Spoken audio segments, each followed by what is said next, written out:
Happy Eid-el-Kabir to Muslim faithful, and thank you for joining us on the Tuesday edition of Journalist Hangout. I'm Ayodele Uzubakun. Today on the program, despite hard times, Nigerians troop out in millions to celebrate Eid-el-Kabir as President Buhari expresses anger over outrageous prices of rams and foodstuffs and blames middlemen for the hike. I'll be hanging out with Babajide Kolade Otitoju and Adekunle Yusuf. So if you're ready, let the hangout start now. Thank you for staying with us. The ability of Nigerians to shrug off difficulties is legendary. Our resilience in the face of challenges is never in doubt, despite hard times in the country, especially insecurity and bitey economic hardship.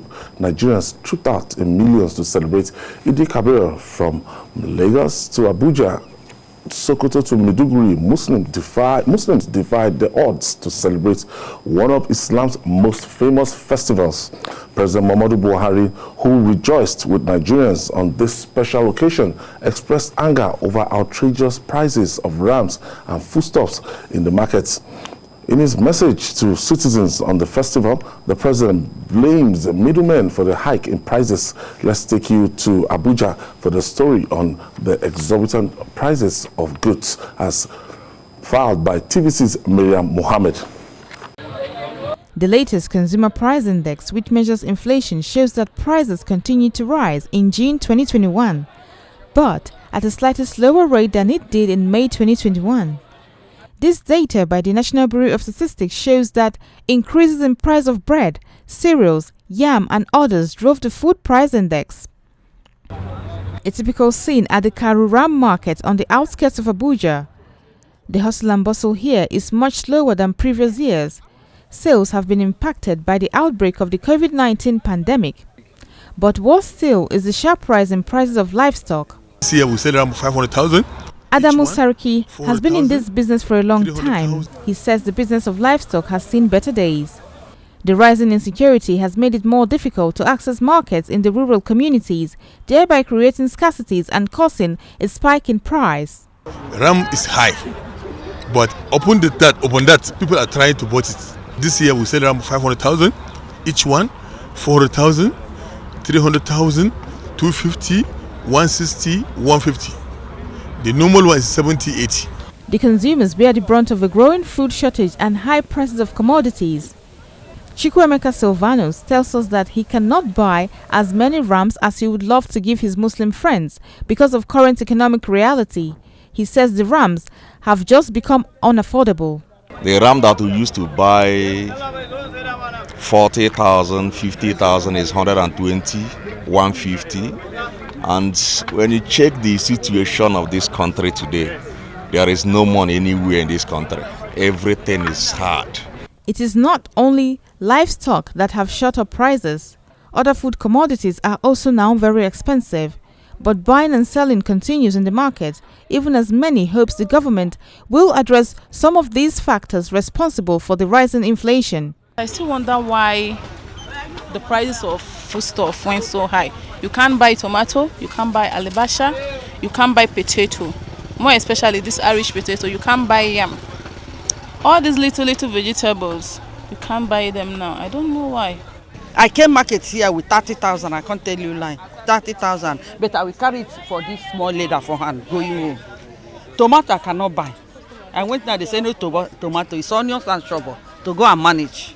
We are suffering, please, you people should help us. Look at this corn before, 16 naira 70, 120, now it's 400. Most residents want the federal government to intervene as the price of foodstuff is too much for them to bear. Miriam Mohammed, TVC News, Abuja. Okay, but not even economic hardship and COVID-19 could deter Muslims in Abuja from celebrating the Eid-el-Kabir. The capital city witnessed large turnout of Muslim faithful for the celebration. Let's share this package from Moyo Thomas with you. A large turnout of Muslim faithful in Abuja for the celebration of the Eid-el-Kabir, despite rising new infections of the Delta variant and a threatening third wave of COVID-19 infection. Muslims are out here in droves, some observing the non-pharmaceutical protocol of wearing face masks, others are simply not adhering. There is also a heavy security presence. This is clearly a sign of the times as the country still struggles to contain threats to lives and property in different parts of the country. At exactly 9 a.m., the Islamic clerics at the National Mosque and the Asokoro Mosque made call to prayers. Allahu Akbar. Allahu Akbar. Immediately after the prayer, the symbolic slaughtering of a ram followed, signifying the reason for the celebration. They use unity to acquire the independence without bloodshed, which means unity is power. So I call on Nigerians to remain united, regardless of their religious background, ethnicity, or geographical location. As Muslims, as individuals, we should fulfill our promise. In fact, that is one of the great challenges that the world is facing today, especially our nation. I come to you, I will do this, do that for me, and you do it, you didn't say it back. That we should fulfill our promise. The Minister of the Federal Capital Territory and many others talk about the importance of unity and the need to remain vigilant.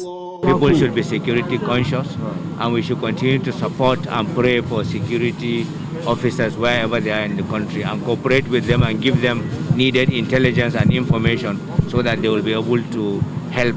I will be able to help them to secure us better. They should stop this banditry and what have you.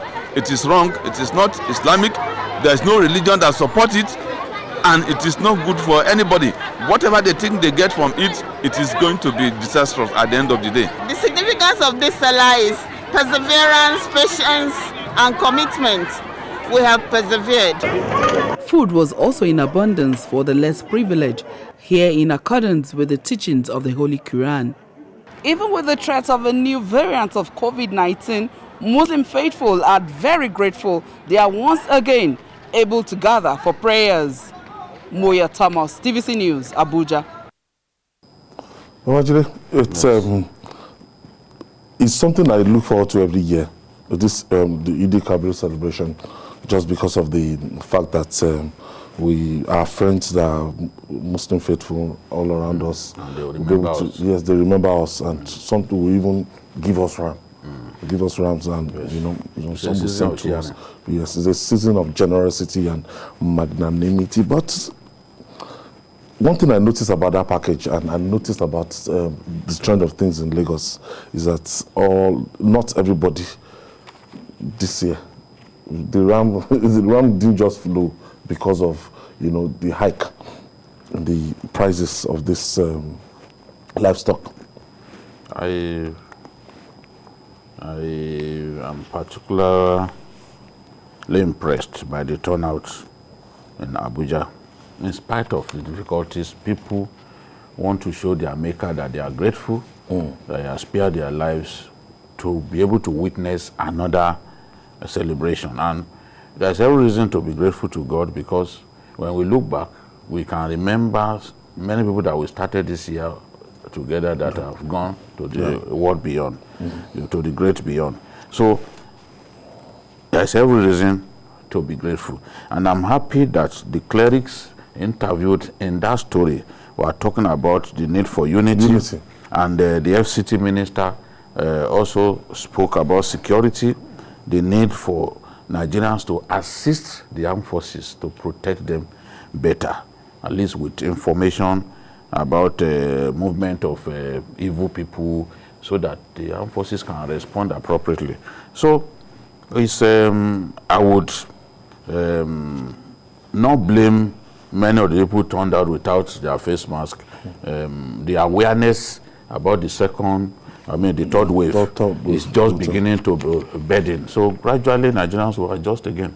Adekunle Yusuf, your experience, this is another Eid-el-Kabir, and I'm sure growing up, it will be something you were with your parents, you saw the way they celebrated, and even right now, the way you could give to your family in 2021. How is Eid-el-Kabir? Yes, in our religion, this is the most important festival. It means a lot to every Muslim. Even though Many people symbolize it with killing of rams and sharing and all that. Oh, great. It is true. But it means a lot more than that. You get what I'm saying? You know, it's not about the size of the animal you slaughtered. It is about the intention. You know, this is a season that preaches, you know, love. This is a season that preaches sacrifice. And when you understand the historical underpinning of this festival, you realize that this is a season that expects every Muslim, everybody, to stay true to his or her word. That is, when you say something, please, especially when you make a promise, please go ahead and fulfill. And that's what has brought us to this, you know, festival. When you go through Prophet, you know, Ibrahim, you know, so you know, to how he offered his only son, you know, in sacrifice, and how God, you know, ransomed that with a ram. So this is somebody promising that, God, if you do this for me, I will do this for you. So as we speak, Nigerians, we've lost our humanity. We need to come back to who we are. We are a peace-loving people. We are a people that, you know, practice love among one another.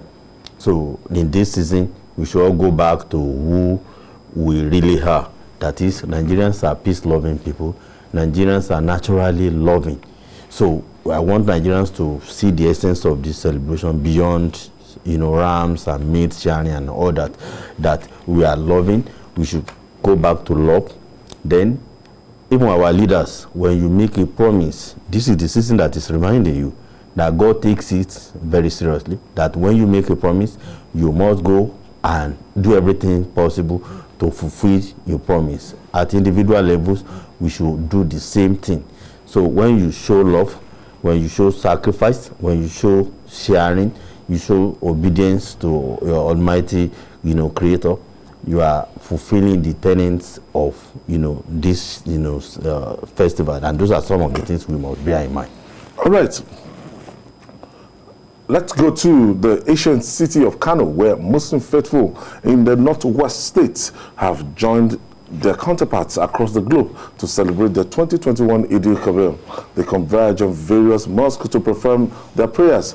Governor Abdullahi Ganduje and other dignitaries who performed their 2 Rakat prayers at Kano Eid praying ground urged Muslims to pray for peace in the country and called on them to abide by COVID-19 safety protocols. Let's hear from them.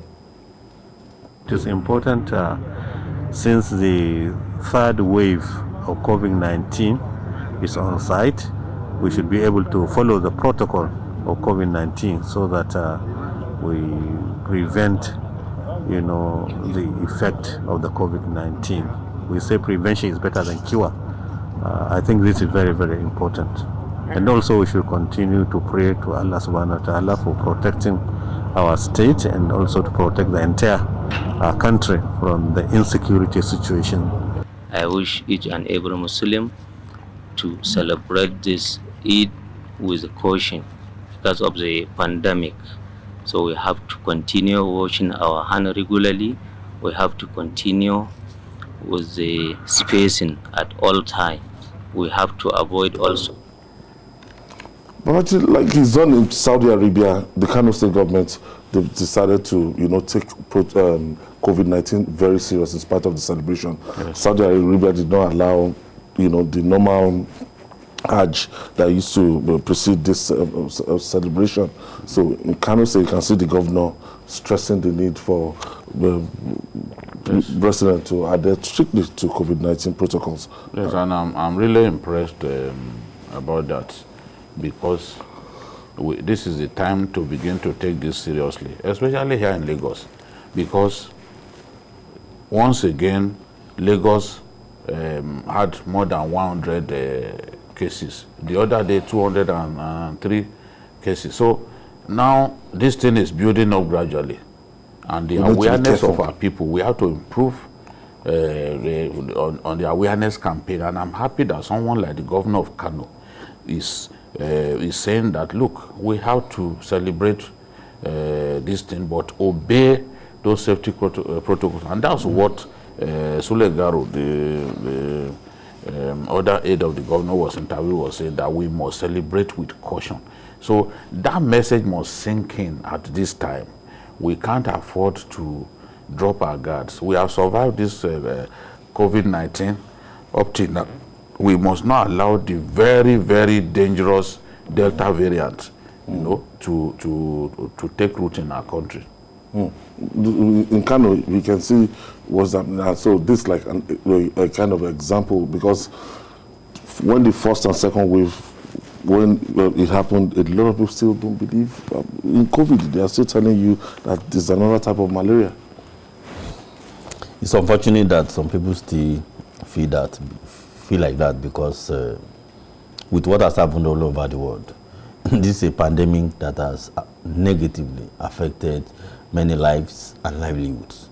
So I don't think people should continue to still believe that it's still a hoax, it's still something that some people cook up or something like that. No, it is real. Believe me now, I think all the governments at every level, this is a message that we need to amplify this time around.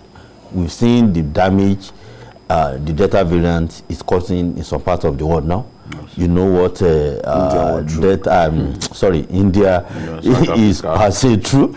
You know what some other countries are passing through. And these are people who thought they've, triumphed over this crisis. But now it has come back with a more resilience that their healthcare capacity is battling, to curtail. So we don't have that kind of healthcare infrastructure. The best we could do is to observe the non-pharmaceutical protocols, wearing of masks and doing all the normal things that our healthcare, authorities are saying. We need to, both our political authorities and healthcare professionals, we need to amplify this message. And I think the media should take it up as a social responsibility, initiative.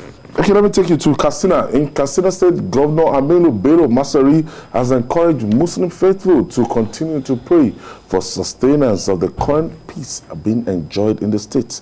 Speaking after the Eid-el-Kabir prayers at the Usman Danfodio Mosque in Katsina, Governor Masari said, unlike the past festive periods, there has been tremendous improvement in security, especially in communities that used to be hotbeds of violence in the states. This, he explains, that enabled the state to complete and inaugurate some projects by his administration. Let's hear him.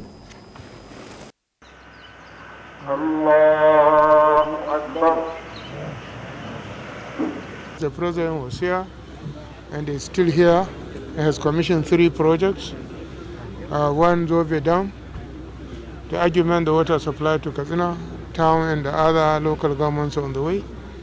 And also commissioned Dutsen Askia, a 50-kilometer road constructed by state government. And yesterday he commissioned the integrated farm constructed by NALDA, a federal agency, which will provide employment opportunities to teeming youth and the people of Katsina State. So my appeal to the general public, like what the Imam said, to pray to Allah, thank Him for all the blessings that has been done to us, and continual prayer for peace. We have so far recorded relative peace in Katsina State and other states as well. And I think it is our collective responsibility. Like I said always, security is a collective responsibility, and the responsibility for all of us. And we have passed the era of blame game. And I appeal to leaders at various levels, and including those who are not of the Islamic faith, but all leaders, I think, should refrain and should do only those things that will promote peace and harmony in Nigeria, not those things that will further divide and escalate our problems. I'm happy, Babajide, that in Katsina, that security, the improvement of security in Katsina, yes, especially in communities that used to be the hotbeds of violence in the states, it's a welcome development. That's the point that the governor made. Yes, banditry is still rampant there, but operations are going on against those bandits. Their positions are being shelled by the Air Force, and the ground troops are pushing into. So gradually, peace will return to those areas if we sustain the momentum. And I'm happy to hear a governor who once wept in public over the kidnap of, over the abduction of schoolboys, saying that yes, there's improvement. They can now take development to some of those areas that in the past they could not even go to. So it's a good thing, and you can see, look at it, we're wearing masks. It's setting good example on the part of Governor Masari and his aides. Yes. So this has to continue. And he also said that leaders should focus on promoting peace. I think at this time, that is a very significant message. Whether you are Christian or Muslim or animist, let's promote peace so that peace can reign in our country.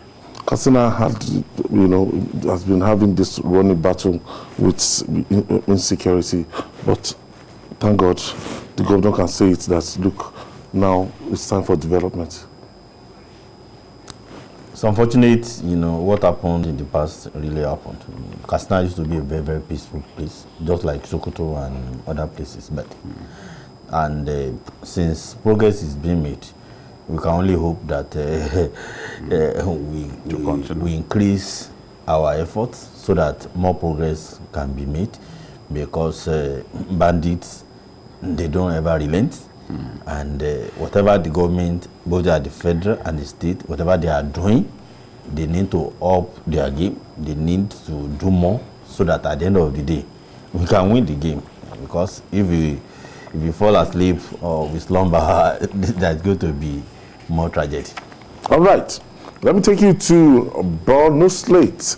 That Muslim faithful in Maiduguri, the state capital, have joined their counterparts across the world to observe the 2-unit prayers signaling the commencement of this year's Eid-el-Kabir celebrations.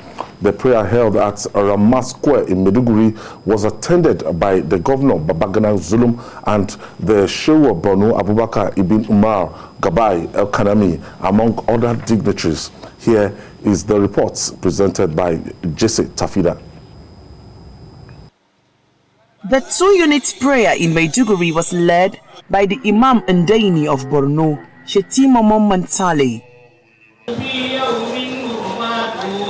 In his sermon, the Imam cautioned leaders to be honest in serving their people and called on all to unite so as to defeat the challenges facing the country. He stressed the need for all to use the festive period to cater for the needs of the less privileged members of the society for greater reward. Elsewhere at the Shehu of Borno's palace, a Darbar was organized.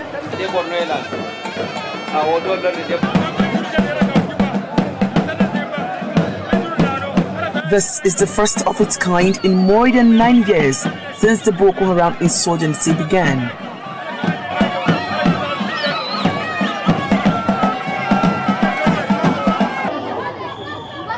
At the Sunday Karimi Park in Maiduguri, children showed up in their numbers to celebrate, to eat together with friends. As Muslim faithful across the world celebrate the Eid-el-Kabir, for residents of Maiduguri, the celebration comes with high hopes that the state will regain its past glory as the home of peace.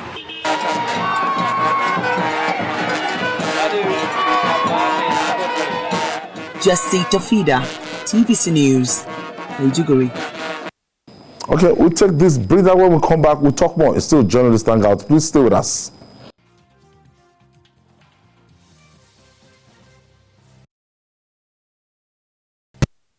Welcome back. This is Journalist Hangout reaching you from TVC News. And you saw that package in Borno State. From Borno State, it's a different ballgame. Governor Babagana's room and the people of Borno State, in spite of the challenges since 2009, they can come out to have their Toba and, really very happy that that country, that state is a state, I think, the most worst hit state in Nigeria when it comes to insurgency. Yes, badly battered by insurgency. It will take more than 40 years to rebuild Borno State, given the extent of destruction 40 years. in the state. There are communities where no single building is standing as we speak. There are communities that since 2014 nobody has lived in them.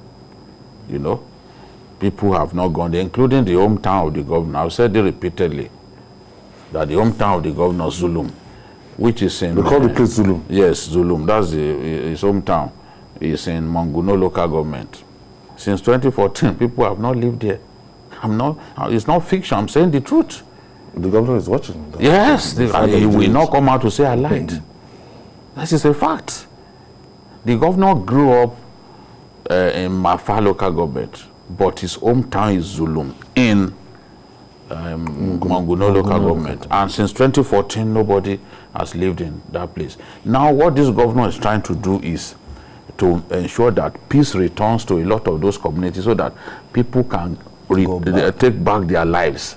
Farmers can, the IDPs who are farmers can go back to farm. And one significant thing is happening in Borno State now with the death of Shekau. The Albanawi faction, they are telling the people that, look, come and farm. Don't run away. If we engage the army somewhere, you don't have to run away. As long as you pay us taxes, you can go ahead with your farming. Now you see, if you observe, they're not here for you. No. Our business is with civilian JTF. Our business is with the army and the police. So you can do your farming. So the rate at which civilians were being killed, just check since Shekau died. Because Shekau his faction was the one focusing on killing civilians.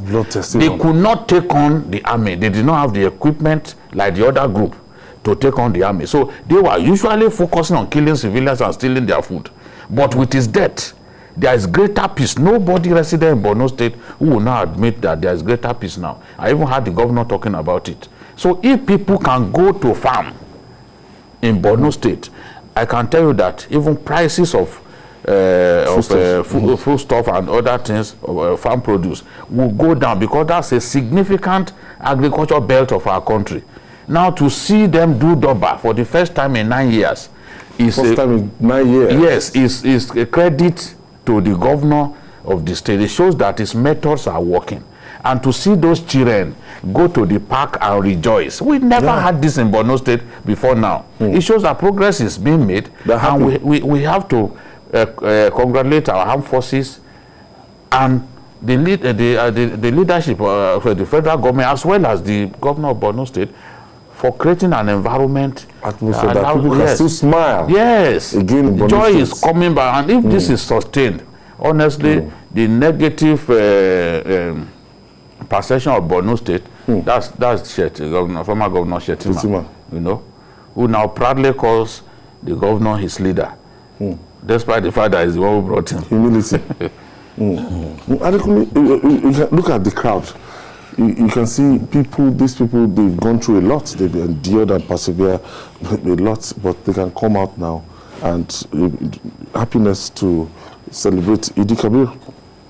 Honestly, I'm especially fascinated by the governor. Leadership style. I can also see Senator Alin Dumas. Governor Zulu. The passion that goes with his, leadership. You see that, you wonder, is this man a Nigerian? Is he real? Not many Nigerian governors. Is he one of us?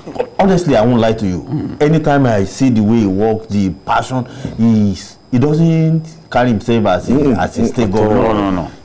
I think he's just an unorthodox person. Yes, is from this background of somebody can walk up to. You know, he's well steeped in Arabic, you know, teachings, and so he sees that job as a calling, son of a cleric. you know, that is like a servant, like I'm the one serving you. See yourself like he doesn't carry himself like it's a duty to His Almighty. He said paying salary is not an achievement. So you are paying your debt. You know, he's trying to change the narrative that anywhere in Nigeria, keeping people in IDP camp is not sustainable. No. That you must go back, rebuild those communities and resettle people, and that when you do that, you can never have, you know, achievement. Believe me, if you work by what he's doing, we will get over this point. He's busy every day, even when it's so dangerous for him to do so, and he has never relented. If we have many of our governors, if you have many people like that in the leadership space in Nigeria, believe me, Nigeria will change. All right. In Kwara State, thousands of Muslims in Ilorin, the state's capital, joined their counterparts across the world to observe this year's Eid-el-Kabir prayer. The 2 rakats congregational prayer was led by Chief Imam of Ilorin, Sheikh Mohammed Bashir Solu. The Governor Abdurrahman Abdul Razak, former President of the Senate Bukola Saraki, and Emir of Ilorin Ibrahim Sulu Gambari were among the dignitaries at the Eid prayer ground. Speaking with newsmen, Governor Abdul Razak appealed to the people of the state to continue to give peace a chance. Let's hear from him. This is a state of harmony. We want it to remain like that. It's a new frontier. Insecurity of the country. People are not talking that things are beginning to change. 2 months ago, the security situation was very bad. It's getting better, and nobody's amplifying the fact that it's getting better. It will continue to get better. We thank the President for deploying all the arsenal he possibly can, and we appreciate all institutions, the security agencies, our traditional rulers, and the people for putting all hands on deck to make sure we've brought down the alarming rate of insecurity. That's Governor Abdurrahman Abdul Razak with AAA. Yeah, with the former Senate President. Yes. Also, they worship in the same place. The same place. That's the beauty of yes. Islam. They may have their political differences. The Kwara State government indicted the Saraki government. They accused him of selling the government property illegally. But this is a day to show gratitude to Allah. They prayed in the same mosque, and the Emir was there. So it's significant. There are some people who hate each other so much that they will never... They can't play on that. Yes, no. But it's a good thing that these two men, let me not say 2 gentlemen, because I'm not too sure they are gentle. These 2 men prayed in the same Eid ground. So it's significant, and it promotes peace that all of these governors, including Governor Abdurrahman himself, have been preaching since. So it's a good thing. We hope that peace will reign in our country. And when we want to look at Ilorin, particularly, I've been to Ilorin, and I know that the number of Muslims there, a day like this, you know, for some time there have been tension between Christians and Muslims, and that breached the peace earlier because of this school crisis. The governor is now suing for peace now. Believe me, I was really moved because I didn't believe that's the former Senate President. The former Senate President could sit down with his the current state governor. You know, it's not been that's easy. The person that succeeded in the Senate, Kwara Central. Senator Oluregbe. It's not been easy between the 2 of them. You know, apart from political differences, issues like investigative panels and all that going on, and the ones that have submitted their report and all that. But now, all that jettisoned, and you know, the state is branded as the state of harmony. And what these people have shown is that, in spite of political differences, we can still be a state in a state of harmony, which is something they should continue. As far as I'm concerned, it shouldn't be limited to today. politics, public office, it's not for life, it's a transient thing. Zaraki was there, whatever he did right or wrong, he's out of the place. Another person was there, he's out. This one will also be out, no matter how long. It can't go beyond 80 years. So they should continue, because the public narrative will cascade, and many people, will like that in spite of whatever, Kwara state interest is more paramount than any other thing. The president lamented, he complained bitterly over this hike in foodstuffs. He blamed middlemen for the hike. And the president, when it comes to something that will affect the masses, is not always happy. Yes, he doesn't like to see people suffer. You can, at least you recall some of the packages that he came up with for governors to enable them pay salaries. So remember one day, the president said he wonders how governors manage to sleep when they can't pay salaries. So it pains him when he sees people suffer, especially people's inability to buy things that are extremely necessary. Now, talking about the high cost of goods and services, the president is a little frustrated. We expect that things should be cheaper than this, but this is Nigeria. And some of the factors, I don't think middlemen, I don't know. I wanted to question the role of middlemen. I mean, these factors are for this hyperinflation. Middlemen. If you read even the MBS's work on the inflationary trend, they mention some of the foodstuff that are now very expensive. Cereals, oils, vegetable oil, and the rest of them. The rams, for example, these rams are largely from outside of our country. I was discussing with my friend, the Speaker of Borno State, and he said, see, that majority of these rams are brought in from Cameroon, from Chad and Niger, and that it is a lot cheaper in Borno State because it comes in through Borno. Which is the number? Yes, like what's coming from Chad, it comes in through Borno. Borno is the only state that shares border with Chad. Comes in through Borno and then and Cameroon. So it's cheaper at their end, but because these are not Nigerian rams, definitely the cost of foreign exchange, cost of transportation and all that will make it a lot higher. I was listening to Ken Ife, the economist, and he said transportation cost alone is driving prices of foodstuff to the heavens. So this is the thing. We've got to do our best to reduce the impact, the pains that our people are going through. Many people could not buy ram this year. And when the government is talking about prices of fuel, prices of electricity and all those, they should think that these are the end result of such actions.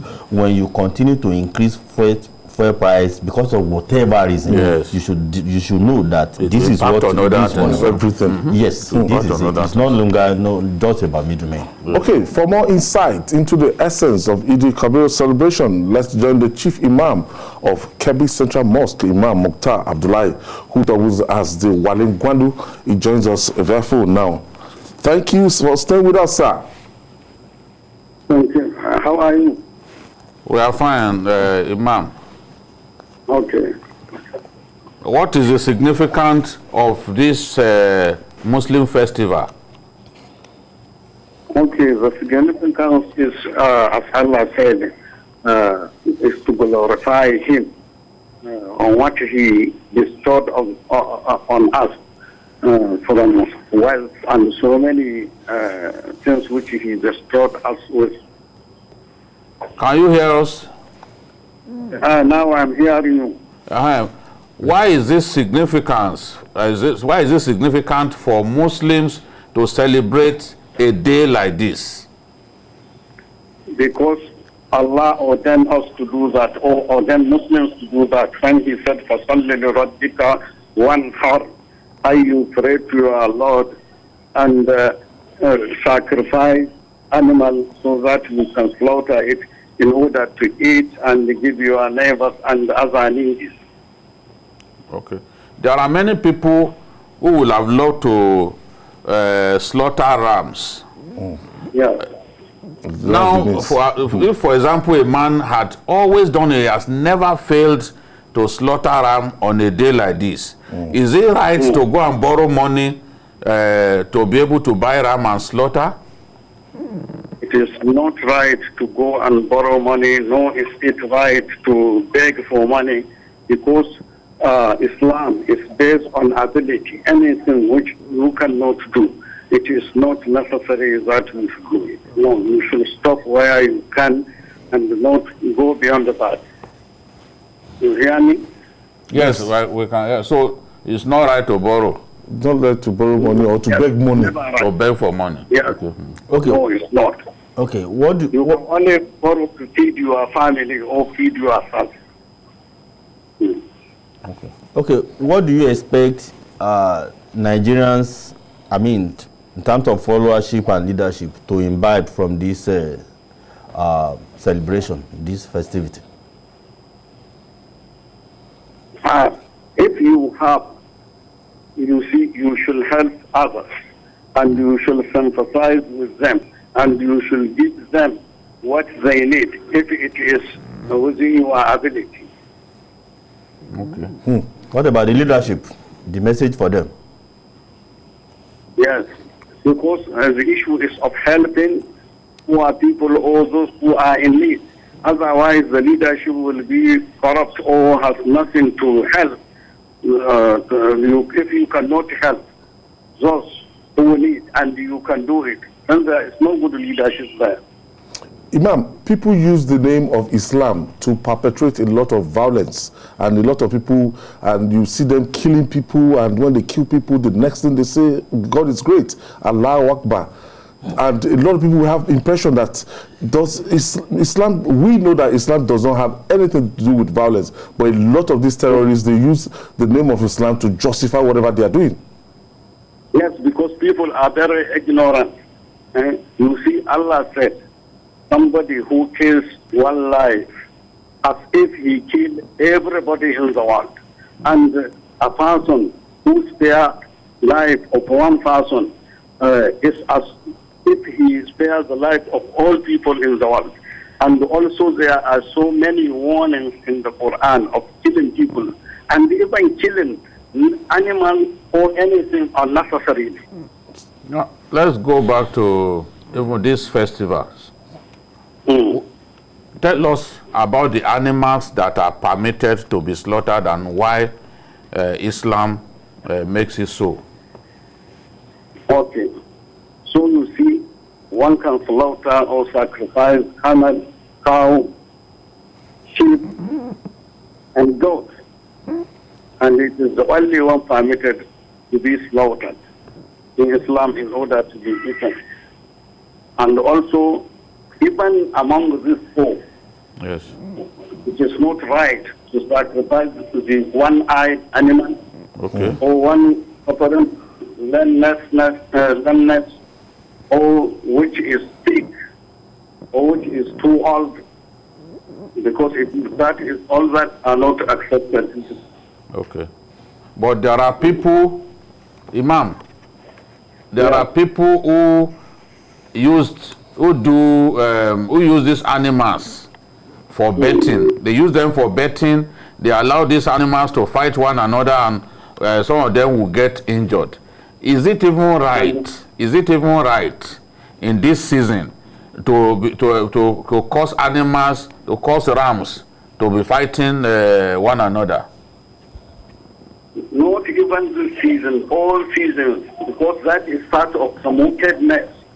To see some one thing fighting the other one, either killing it or enduring it, but you are enjoying and you want to see what will happen. All this is against Islamic law. We want to ask you about Kebbi State now. Okay. What is the state of security in Kebbi State now, and what advice do you have for the Kabawa people? Okay. So today, compared to Zamfara, so is fair and better, because these things here, it only happen really not as frequent as other states, but like Zamfara, Katsina, and even Katsina. And the people there are praying and meeting so that they discuss with their leaders on how to protect themselves by giving information quickly and also by training to fight those people, not relying 100% on security agencies for the government. Because we are trying to protect the nation, we are trying to protect ourselves. We have to come together with the security men and work together. That will help more than relying on security alone. What's your advice to people who are causing so much trouble in our country, kidnapping innocent children, including children of Islamia schools, kidnapped in Niger State? What is your message for them? The message for those people who are doing this. Yes. They should repent. That you see those people, the main problem is that they are very, very ignorant. And they are far from the society. So they have to, there is need of some rehabilitation, educating them to know the danger of what they are doing to other people and the danger to the nation and the danger to stand with themselves too. If they didn't understand this, they will continue. If they have no knowledge, they will continue. And also our leaders should also control themselves. Because if people see anybody who go high, he will have everything he needs. And those who are down, they were left without any help, without concern. That will provoke some people to go beyond the limit. Yes. And thank you, Chief Imam of Kebbi Central Mosque, Imam Mukhtar Abdullahi. Thank you. He also doubles as the Wali Gwandu. Thank you. Thank you for your time. Thank you, Wali Gwandu. Thank you. Thank you. Yeah. And may God bless you. Amen. Thank you, sir. God bless you too. Reading that prayer at the summer round. Jide, before we go, let's talk to you on the interview you had with Senator Majority Leader. It's going to be aired tomorrow. That Senate Minority Leader, that's Senator Ina Abaribe. I'm also looking forward to that interview. Yes. The cerebral, brilliant senator. Of course, on contemporary national issues, we sat down to talk, and it's a fantastic interview material any day. So I had a nice time interviewing. So tomorrow we are going to give you that exclusive interview with the Senate Minority Leader Ina Abaribe. Have anything about this opposition? It's one Mariah score from Abia State. Even when he was not in the opposition, he stands tall among his colleagues. Look at his contributions over the years. He's a long-standing member of that. Distinguished out. So right from the day he parted with Ojutokalu, he has carved a special name for himself, and the way he does his politics, you can't be just admire him. Personally, I admire Senator Abaribe. He's always forthright, and his ideas are always fantastic. So don't miss it tomorrow. Babajide's exclusive with the Senator Ina Abaribe. Yes, Adekunle Yusuf, thank you for coming. It's a Barka de Salah. Thank you. Right to say so. Yeah. And Jide will join our Muslim friends around to say Eid-el-Kabir to all of them. And may this not be the last that Amen. We will celebrate. God will spare our lives. We will have many, many more Eid-el-Kabir in a happy Nigeria. Better Nigeria. And that's our package for today. Join us tomorrow for another edition of the program. Don't forget Journalist Hangout on Sunday from 1:30 p.m. to 3:30 p.m. for Journalist Hangout on Sunday. We're on YouTube, youtube.com/TVC News Nigeria. I'm Ayodele Uzubakun. Bye for now, and God bless Nigeria. See you tomorrow.